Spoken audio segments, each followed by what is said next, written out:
আজকে বন্ধুরা জানো এইরকম কপি পাতা আমি বাটা করেছি। সেই কপি পাতা বাটাটাতে না আমি এইরকম রসুনটাকে থেতো করে দিয়েছি, কালো জিরে ফোড়ন দিয়েছি, আর কপি পাতাটাকে আগে আমি সেদ্ধ করে নিয়েছি।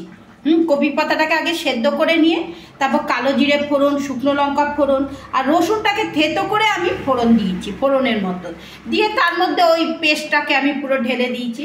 আর নুন মিষ্টি পরিমাণ মতন, কালো জিরেটাও একটু বেশি দেবে। আর বন্ধুরা এই দেখো আজকে আমি রান্না করেছি এই রকম আর মাছ।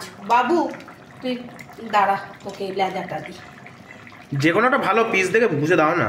লেজাটা দিই, লেজাটা খেতে ভালো।